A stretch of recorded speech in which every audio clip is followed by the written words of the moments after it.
écoute Marion. Hop là. Alors, est-ce que tu peux te présenter brièvement? Donc ton âge, tout ça. Alors, je m'appelle Marion, j'ai 30 ans depuis peu. Je suis professeure des écoles depuis 2 ans. J'adore mon métier. Pour l'instant, je suis en arrêt. Pas encore en congé, mais en arrêt. Parce que voilà, j'étais très fatiguée, donc j'avais besoin de repos. D'accord. Et donc, tu es en arrêt parce que tu es enceinte. Oui, je suis enceinte, oui, j'ai oublié de le préciser, ça paraissait évident. Donc, tu entames ton 9e mois, du coup, là, c'est ça? Là, je suis dans le 8e mois. Tu es encore dans le 8e mois, d'accord. Alors, qu'est-ce qui t'a donné envie d'allaiter? Alors, au début, avant d'avoir toutes les informations, ce qui m'a donné envie, c'est le lien que ça peut créer, selon moi, ce que je pensais, le lien que ça pouvait créer entre la mère et le bébé. Je me disais que c'était sûrement un moment fort à vivre avec son bébé, des moments à partager, tout simplement. Et aussi, bon là c'est ce que j'avais appris aussi, mais de passer mes anticorps au bébé. Apparemment, ce serait mieux de passer son propre lait au début, ce serait plus efficace, beaucoup mieux pour la santé du bébé dans le futur. Ensuite, j'ai eu vraiment des informations sur l'allaitement de ma sage-femme. D'accord. Et ça me donne encore plus envie d'allaiter. Sachant que elle m'a expliqué qu'il y avait vraiment un système feu vert, feu rouge, feu orange pour allaiter. D'accord. Voilà, donc feu rouge, je sens que là, voilà, j'ai vraiment plus envie d'allaiter, ça ne me va pas. Feu vert, ça va très bien. J'ai envie d'allaiter. Alors c'est au moment où on met le bébé au sein. D'accord. Et feu orange, j'ai toujours envie d'allaiter, mais je suis pas très à l'aise, donc on va réessayer. D'accord. Et rien que ce système, déjà, je me suis dit, c'est bon, j'ai pas la pression. D'accord. Je sais qu'on va m'accompagner. Si j'ai envie, je continue. Si je veux pas, j'arrête. D'accord. Je me mets pas la pression là-dessus, quoi. Donc ta sage-femme va t'accompagner après pour ta lactation aussi? Alors peut-être pas elle, mais c'est le système qu'elle utilise elle. Ok. Et peut-être d'autres sages-femmes de l'hôpital avec qui elle travaille, ouais. Ok, donc tu sais que tu auras un professionnel qui pourra être là si t'as des questions, si t'as des problèmes, etc. Oui, Ok. voilà. J'ai vraiment confiance en l'équipe qui me suit, ouais. Bon, ça c'est vraiment super parce que c'est pas toujours le cas, donc c'est parfait. Donc, quelles sont à peu près les informations justement qu'elle t'a données sur l'allaitement? Alors sur l'allaitement, donc comme tout le monde me dit, c'est vraiment une question d'envie. Il faut vraiment avoir envie. Si on n'a pas envie, c'est pas la peine. Voilà, ça sert à rien, ça va nous bloquer, on va pas être à l'aise, le bébé va le sentir, voilà. Donc déjà l'envie, c'est important. Elle a bien vu que j'avais envie, donc elle a continué à en parler. Elle m'a expliqué ce qu'était le lait maternel. D'accord. Voilà. La composition du lait, par exemple? Oui, la composition. Alors, j'avoue que j'ai pas tout retenu. C'est normal. C'est tout à fait normal. T'es pas biologiste. Voilà. Les bienfaits du lait maternel et comment allaiter. D'accord. Voilà. Alors, c'est-à-dire les positions? Oui, enfin, comment être à l'aise avec son bébé pour pouvoir allaiter. Donc, toujours avoir le coussin de sécurité. Oui. Et puis, des petits détails auxquels je ne pensais pas. Par exemple, elle disait, on guide la tête du bébé vers le sein et on tire pas sur le sein pour mettre dans la bouche du bébé. Et on se penche pas pour pas se péter le dos, voilà. Etc. Et après, pour ne pas s'inquiéter de savoir s'il mange, s'il prend assez ou pas, eh bien, elle me dit, il y a 3 choses à faire. Déjà, il y a le contact visuel, qui est important. Donc, on regarde son bébé, le bébé nous regarde, c'est ce qu'il cherche.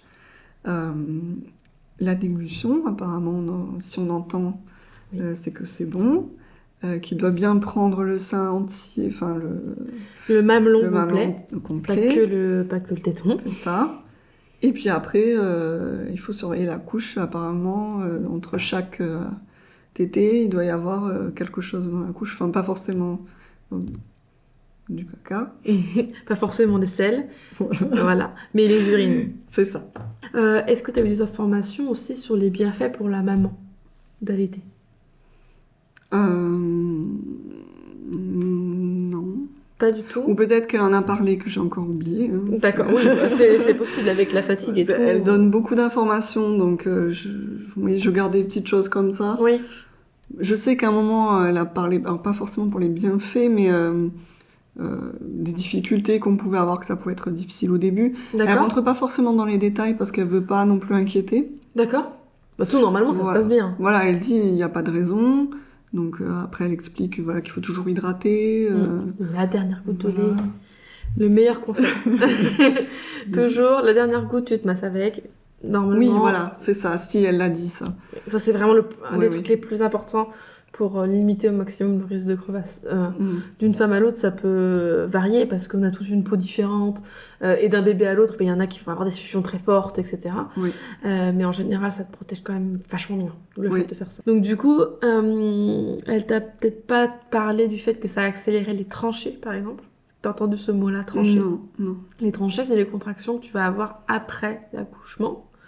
Parce que ton utérus, il est devenu très très très gros pour accueillir ton bébé et il faut qu'il redevienne petit. Et donc du coup, les contractions vont aider à se remettre.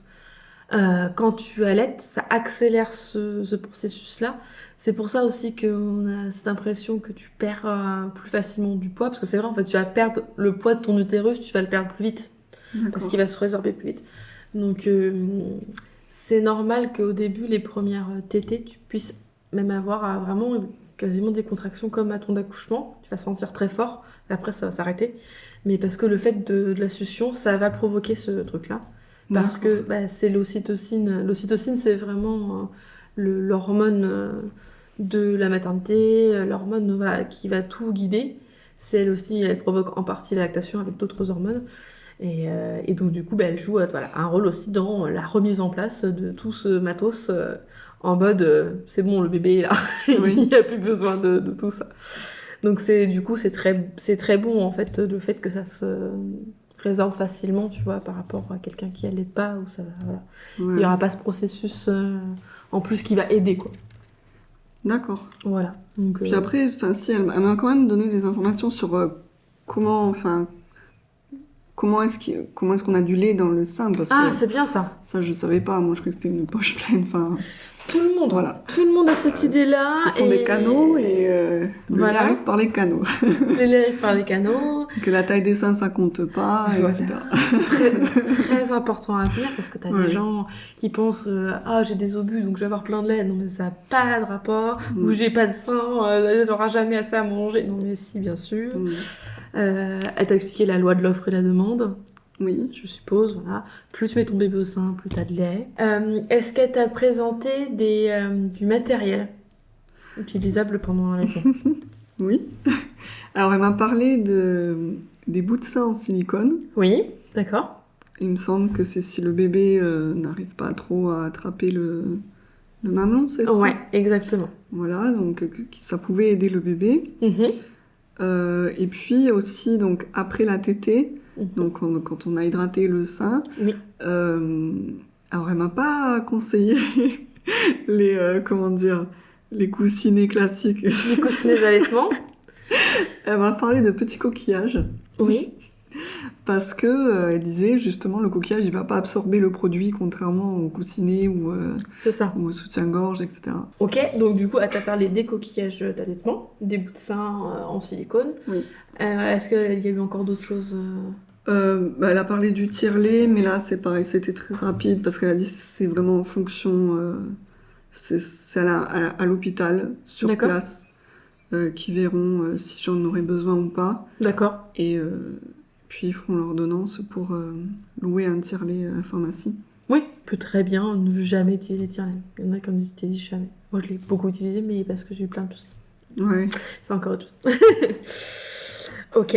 Après, alors c'est pas forcément le matériel, là c'est plutôt les positions. Ouais, ça Enfin, c'est cool. donc il y a assise, mais parce que je disais que je pouvais aussi allaiter allongée par exemple. Oui. Et là donc pareil, elle m'a montré les positions Ah, c'est bien ça. sécures pour moi et le bébé, pour pas que Ouais. je roule sur le bébé par exemple Oui. dans la nuit, Tout à fait. etc. Et qu'elle m'a dit que c'était tout à fait possible de le faire. Oui. C'est cool parce que moi, j'avais pas vu la position allongée. Et c'est vrai que, franchement, des fois, quand on peut plus, c'est pratique, quoi. La position sécure, c'est la position PLS. En fait. C'est ça. Là, tu peux pas rouler. Tu peux pas rouler, c'est impossible. Oui. Et en fait, bah, de toute façon, quasiment naturellement, tu le fais parce que c'est aussi le plus pratique au final pour se mettre allongé. Enfin, voilà. Oui. En plus, au tout début, t'as encore un peu de ventre, hein, donc t'es sur le côté. C'est ça. Voilà. Et toujours le coussin derrière le bébé. Normalement, t'as les règles du cododo dans plein de trucs. Je crois que je l'ai vu dans le livre, j'ai dû le voir dans les Chelig, voilà. Mm. Donc, justement, bah, voilà, est-ce que tu as eu aussi des lectures sur l'allaitement ou pour l'instant, bah, les informations que t'as données la sage-femme, ça te suffit pour l'instant Pour l'instant, ça me suffit. Ouais, j'ai pas trop envie de me perdre en fait dans Ouais. plein de choses ou de me faire peur ou de me faire des idées Oui. tant que je ne sais pas comment ça va se passer. Ouais, t'as déjà eu beaucoup d'informations et du Ouais. coup, faut déjà digérer tout ça, quoi.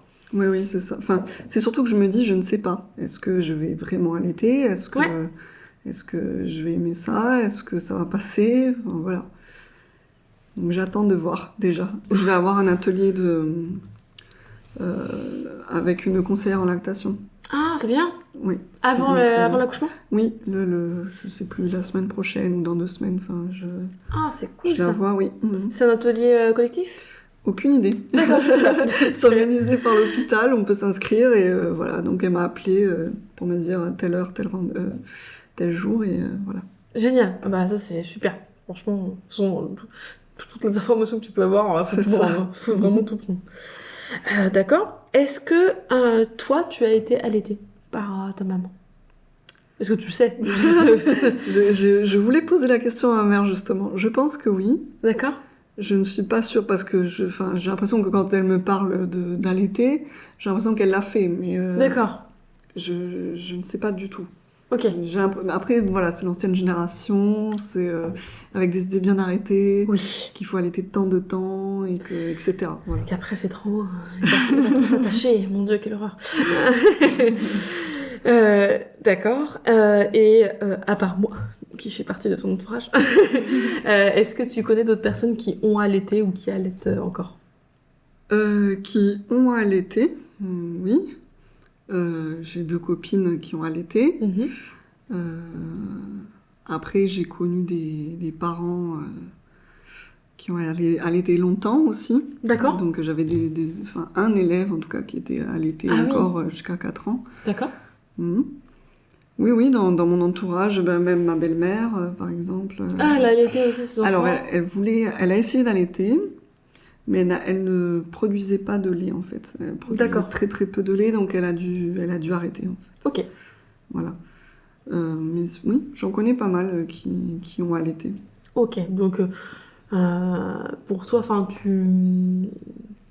tu sens que voilà, tu auras des réponses si jamais tu veux discuter avec quelqu'un de ça, pas forcément quelqu'un qui sera professionnel.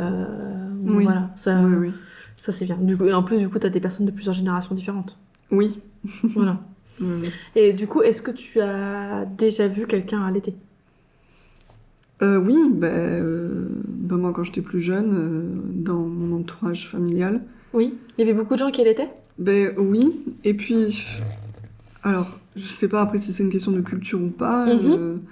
Moi, je trouvais pas ça choquant de voir une femme allaiter dans la rue. Et après, quand on arrive ici et qu'on voit que faut pas montrer son sein, c'est choquant, voilà, ça fait bizarre.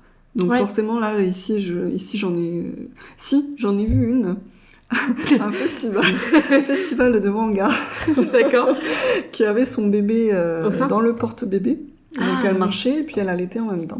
D'accord. C'était très discret, mais je l'ai vu, ouais. D'accord. Justement, j'osais pas trop te poser la question, mais t'as l'impression que la Réunion, c'est plus accepté, enfin l'allaitement c'est plus généralisé par rapport à la France ou que il y a autant de gens qui donnent le biberon qu'en France en proportion? Non, je pense que c'est plus naturellement le sein qu'on donne au D'accord. début, oui. Et du coup, il y a moins de malaise vis-à-vis de la nudité, ce genre de choses. Tu as plus... Pas forcément. Pas forcément? Non, pas forcément. Je pense que c'est ce que moi j'ai vu dans ma famille. Après, D'accord. Voilà. On peut pas forcément généraliser C'est ça. à La Réunion en général. Ok. Est-ce que tu te poses des questions sur l'impact de l'allaitement sur ton corps? Sur la vision que tu as de ton corps, notamment? Avant, oui. Oui. Justement parce que je savais pas du tout à quoi m'attendre. J'étais persuadée Attention. de prendre, je sais pas, 2-3 bonnets. Que ça allait énormément Est-ce que c'était un grossir. espoir? Je ne sais pas. Un peu aussi. Puis à chaque fois, je me disais, bon, peut-être à la fin, etc. Bon, bon, ils ont un tout petit peu grossi, on va dire. Ils se sont arrondis, quoi. Voilà. Voilà. Bon, ça grossit pas forcément, apparemment. Non, ça grossit pas forcément. Et puis donc, pour moi, comme j'étais persuadée que ça allait beaucoup grossir, je me suis demandé si après, ça allait... comment dire, se flétrir un peu. Pas forcément rentrer, mais flétrir un peu. Oui. Quoi. Voilà, c'est vraiment des gros stéréotypes. C'est normal, c'est tout à fait normal. Et là, moi, ma sage-femme, elle m'a dit, au contraire, pas plus c'est petit, mieux c'est, mais en gros, Oui. c'est très bien comme ça, quoi. Il y aura pas de soucis après, justement, au niveau taille. Exactement, parce qu'en fait, ce qui abîme entre guillemets le sein, c'est le fait que ils grossissent de façon très violente et après qu'ils se rétractent en gros de façon très violente aussi. Donc c'est pour ça qu'en fait l'allaitement n'abîme pas plus les seins parce que en fait quoi qu'il arrive quand tu accouches, de toute façon t'as une montée de lait. Donc après si tu n'allaites pas, voilà ça va se tarir et tout, mais en fait il va être autant abîmé parce que de toute façon, tes seins, ils vont gonfler et après, ils vont se dégonfler. Donc, ça n'a pas d'impact plus que le reste. Ouais. Et comme a dit, en fait, voilà, là, c'est un gros avantage d'avoir une petite poitrine parce que, voilà, en fait, il y a pas mal d'avantages finalement à avoir une petite poitrine parce que, donc, il se déforme moins et le bébé, souvent, aura plus de facilité à prendre le mamelon, en fait. Parce que il sera, si c'est moins gonflé, voilà, il a besoin d'ouvrir la bouche un peu moins gros, voilà, ça peut être plus facile grâce à ça. Donc voilà, toi, victoire, le petit sein, là. Le petit sein allait aussi. Ce que je ne savais pas non plus, ce que tu disais, c'est que dans tous les cas, on a une montée de lait à un moment donné. Oui. Et ça, je ne savais pas. Alors, question Aputochi, que tu as le droit de ne pas répondre. Est-ce que tu te poses des questions sur l'impact sur ta sexualité de l'allaitement? Ah, pas du tout. Pas du tout.